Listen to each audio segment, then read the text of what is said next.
Testing 1, 2, 3. Testing 1, 2, 3. Good.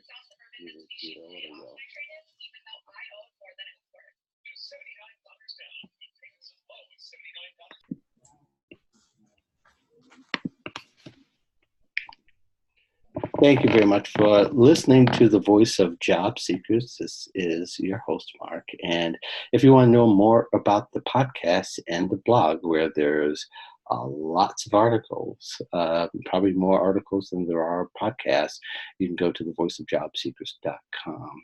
And I want to thank each of you for being so faithful. This has been 6 years. We're going into our 7th year very soon at the end of the year. Very excited to have served you, to make this content free of charge. And I'm hoping that you'll like today's guest. And it's been a while since we talked about bias and unconscious bias, as some of you have relayed to me how important that is to interviewing and getting a job. Well, I have a career psychologist on the line with you, or with us. Her name is Lizette Ojeda. Did I pronounce that correct? You sure did. Oh, I'm getting better. How about that? She is a career psychologist for executive women in STEM who want to ignite their career, fulfill their true potential, and have a balanced life. How are you today? I'm fabulous. Thanks for having me here, Mark. Good. Well, thanks for coming on the show. And I just want to mention that you're not only a practicing career psychologist and a career coach, and you help women in their careers, and you probably help everybody, really, from what I've seen so far. You're also an associate professor of psychology at the Texas A&M University. Is that still correct? Yes, that is. Been there 10 years. Yes, 10 years. So we really do have somebody who studies in the field, and you can probably Google her and find a lot of her white papers on the subject and her research. And she's done a lot of research and a lot of speaking on this matter. So I definitely have one of the best people possibly available to talk with us. And you can also hear podcast interviews and things like that if you search her name. Her link to her website will be on the show notes. So I have that for you, for those who go to the show notes to read what's going on. So we are discussing overcoming bias and overcoming institutional bias as people begin to approach doing interviews. Some of them are students for the summer, and some of them have been in this area getting prepared. But of course, you're never too prepared, but you're never too ready for some of the things that actually comes at you, and some of the questions that may challenge your tolerance for bias. Is that a good way of putting it? Yeah, I think that it's, something that is always there, and it's hard to know in advance to what degree and how it might impact the opportunities that become available for you during the job seeking process. Yeah, I think so too. And, it comes at you in many different directions, unfortunately, right? For sure. For sure. It could be based on just one type of bias, so like racial bias, and it could be a combination. So for example, if you are a Black man, there are going to be different biases than if you are a Black woman, because you have the gender piece playing a role in there, and the assumptions that people have about what it means to be someone of that particular race and gender. Yes. So are all interviewers subject or exposed to unintentional or unconscious bias? Yes. This is something that is human nature. We are conditioned to have assumptions. Even I do. And I'm pretty good at this stuff. I have immediate assumptions that I make based on what society has fed to us, what we see in movies, what we see in our day-to-day lives. Those messages get ingrained in our brain, and unless we make a conscious effort to try to address it and minimize it, and as soon as we as soon as it pops, that's what makes the difference. So it's there, but you have to recognize it and then act on it without letting it affect you as much as you possibly can control. Does that make sense? Yo, that makes plenty of sense. And I have my own biases, but you can only deal with them as you're exposed to them. From a point to where you can be much more critical from them. I think a lot of people will the people who are victims of biases will say, stop the unbiases, but it's a work in progress always for years and years. Am I on the right track? Yes, it is a work in progress. It's one of the, it's kind of like saying, stop getting angry. Well, you can't stop getting angry. There's appropriate and inappropriate ways to show anger. And sometimes the inappropriate ones pop up, and it's recognizing when it's not appropriate and then how you deal with it when it's not appropriate. Yeah. Well, yeah, it's not something to turn on, turn off. And I think that's what people are starting to realize as they begin to venture out. I think the younger you are, the more shocked you are that it happened right in front of you. And for the question that you're asked, I know that if you're a person of color and you're a woman, you get 10 times of what a lot of Black men may face, or other people of color. Mm-hmm. Yeah, and it also depends on what field you're trying to enter. So let's say, for example, I work with a lot of women in STEM. And so, imagine what it's like trying to be in a male-dominated career industry as a female engineer, and you add that layer of complexity with ethnicity and race. And then there are different degrees of biases, because you have to also consider phenotype, meaning appearance, how you appear, if you can quote unquote pass, or to how ethnic you look, quote unquote. Right. Yeah, there's a big one in discussing dreadlocks in particular. That's been a huge one, and in the state that you're in, particularly in Texas. In reading an article from perhaps a couple of summers ago, maybe even last summer. I think it's been a couple of summers now where, in particular, that state, and there are other states that have said this, but it's okay for an institution to exert bias when it comes to dreadlocks and that way. And that's, how much of that is just from misunderstanding, and how much is, it's kind of hard to say which part of that's misunderstanding and which one is actually an unconscious bias and which one is actually just plain racism, although we can kind of answer that question in a lot of ways. Gosh, hair is such an important part of people's identity. Yeah. And when it's not accepted in certain job environments, it's like trying to suppress a piece of who you are. And so it's this fine line of how much of yourself do you honor? And, especially if you're looking for a job, if you want to have as many opportunities as possible, like, well, do you become more quote unquote acceptable to corporate America, for example, by the way you look? And I know some people who, have like beards and, non-traditional corporate, expectations of hair and dress and things like that. And they're like, you know what?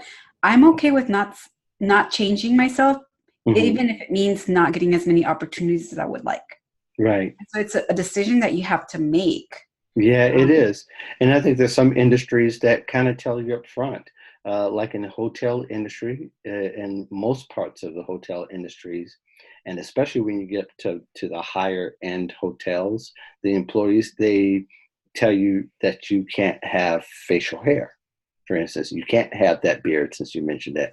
They allow you to have a mustache, a lot of them do, and there's a few that don't even allow you to have a mustache. But I think hair has been some kind of bias, because if you look back in the early '70s, and Lord knows I'm probably older than you are, but there's a song that even kind of bookmarks how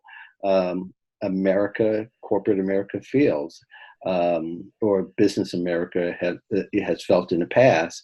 And a song called Signs. I don't know if you ever heard the song Signs, but there's a line in there that says, and the sign said, "No long hair, freaky people need not apply."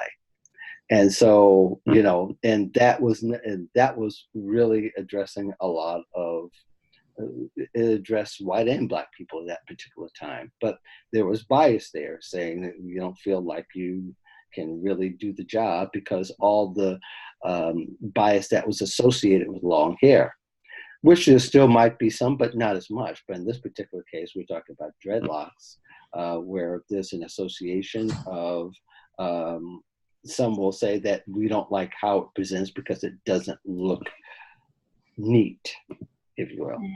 Yeah. And who identifies what that means anyway? Right. I mean, well, yeah, I mean, really, 80s big hair wasn't all that neat. We can argue that. And some may even say, oh, it was very neat because it was held by a can of hay sprayer. Flammable, if you will, but we don't have to go that deep into that rabbit hole. But it's fair for, if people are concerned, women, people of color are concerned about bias. Is there a way to adequately prepare for the bias that you may be exposed to? Wow, how to adequately prepare for it. I think that knowing that it's possible, and it's one of those things that it's not until it happens that you know how you will react. Yeah.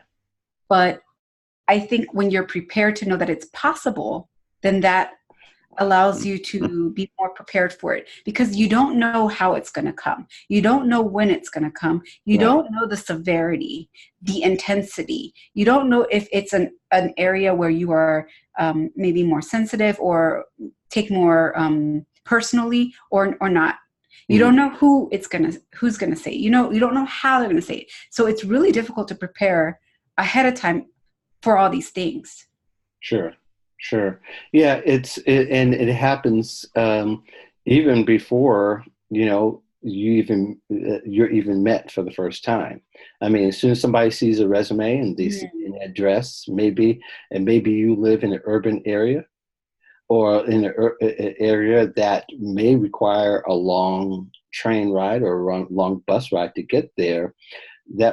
In that particular instance, you're exposed to bias, because they may prefer, if the business is downtown, they may prefer people walking to the place of business, and maybe consider that heavier than somebody who has a long train ride. But what if that train ride is from a suburb? Then that is also another type of bias. Then say, well, this person's from this suburb, so that must mean X, Y, and Z. And therefore, the interviewer put his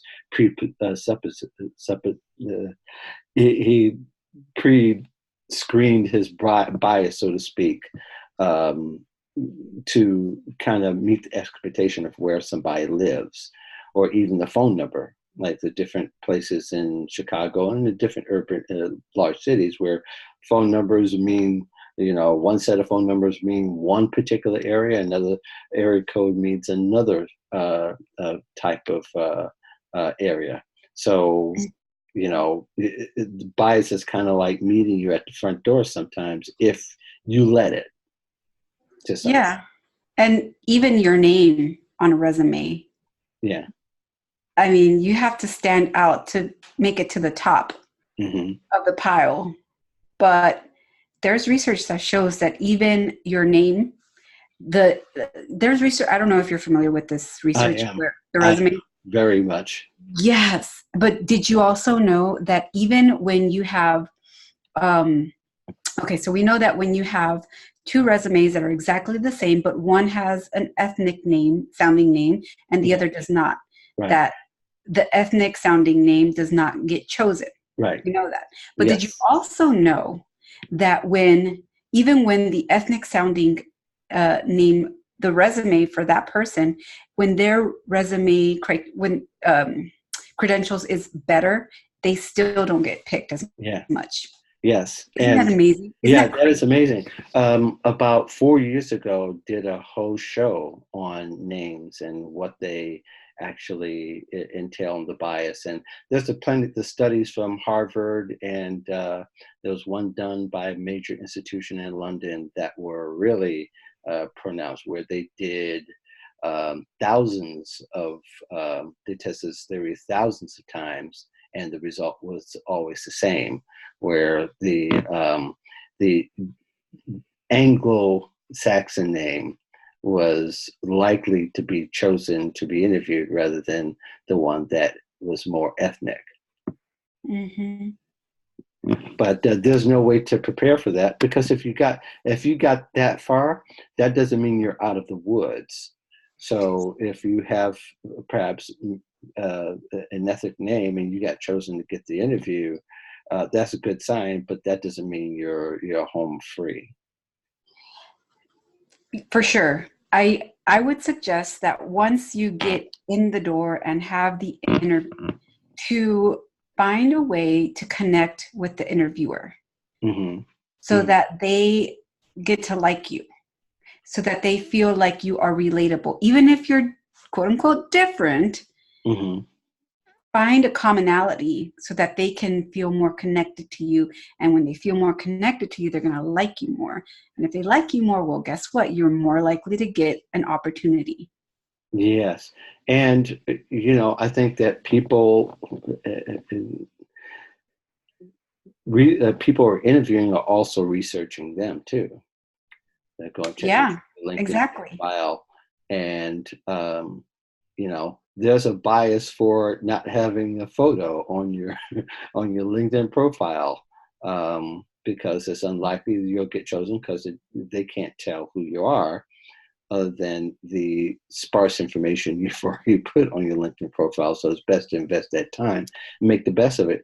But there's the other thought too, says, well, if I don't get chosen for these set of stances, the ones that will choose me, it does help to know that at least I'm wanted. But you should also dig fairly deep into how people really feel, because there are also those who are looking to fulfill quotas, uh, and just do enough to get by to have that chosen person of color, or persons of color on their staff.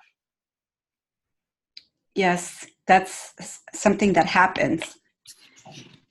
It happens quite regularly. Mm-hmm. And so your strategies on how a person of color or somebody who is concerned about bias can research and check out a company or individuals in that company to see if there's a likelihood that I can thrive in that company. For sure. And it goes beyond going to their website and looking at their mission and their Mm-hmm. value statement, because it a lot of times it's just a bunch of fluff. Yeah. Going to these websites where you can get the perspective of people who've actually worked there, who give feedback anonymously. That's one. Doing your own research, on LinkedIn, looking to see at the type of people who work there. Mm-hmm. What kind of things do they put on their profile? Can you get a sense of what their personality or their openness is? What patterns do you see? Do you see mostly just kind of good old boys network type of, Mm-hmm. people? But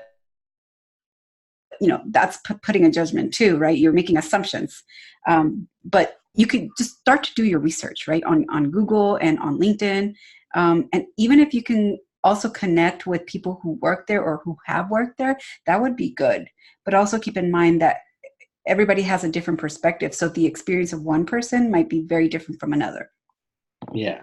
Yeah. And, I think too, something I've learned over the years by guests that I've had on is to look at, it doesn't hurt to look at the website to see if there are people who look like you are in leadership, and to look at press releases and things like that. And if there's any way you can get exposed to that person in person, if that's possible before an interview, my goodness, that's the best research you could possibly do, because then you can really see how they interact, and would they interact favorably with someone who looks like you. Yes. Connecting with people as much as possible, because it's not just what you know. You can be the best, but if they don't know you and if they don't like you, Mm-hmm. then it doesn't even matter. Yes, that is very much true. Well, we're coming to the end of our time here. Is there anything that you'd like to add to our discussion that we haven't covered along those lines? No, I think we've covered it all. Yeah, I think we did well. Dr. Lizette Ojeda, how can people get a hold of you if they want to learn more about you and what you do? Yeah, just find me on LinkedIn. I'll be there, and to answer any questions you might have, to send me a message. Good deal, and I'll try to include that on the in the show notes of your LinkedIn profile as well. Thank you so much for being here on the Voice of Job Seekers, and thank the rest of you for joining us. We'll be back in a couple of weeks with another show. We're winding down the season, the sixth season, Voice of Job Seekers. I will be taking a hiatus, my normal hiatus, from June until the second week in September. I'll let you know what that date is, but got a lot of writing to do, simply. So I've got to have some time to concentrate on that. You'll find the archives on iTunes. Feel free to leave me a review if you like the show. I hope you do. Can use a few more up there. But something I will be doing as well, in addition to the articles that I'll be writing and posting on the voiceofjobseekers.com, I will also be posting YouTube videos. Some of them will be versions of podcasts and shows like this one on YouTube, so you can catch it. And a lot of people do find it. I'll share more about that in a future show. But hopefully you'll enjoy those, and those are the ones that'll be the most timely, and that will be in the library for a long time to come. But the YouTube channel, I'll link to it in the show notes. The podcast audios are there, but there are also some video of interviews that I've done in the past, even reaching back about 4 or 5 years ago. I don't push it very often, but it's there. In the meantime, thank you very much for listening to the award-winning Voice of Job Seekers podcast. This is Mark Anthony Dyson, and peace in the Valley of Love. I'll see you in a couple of weeks.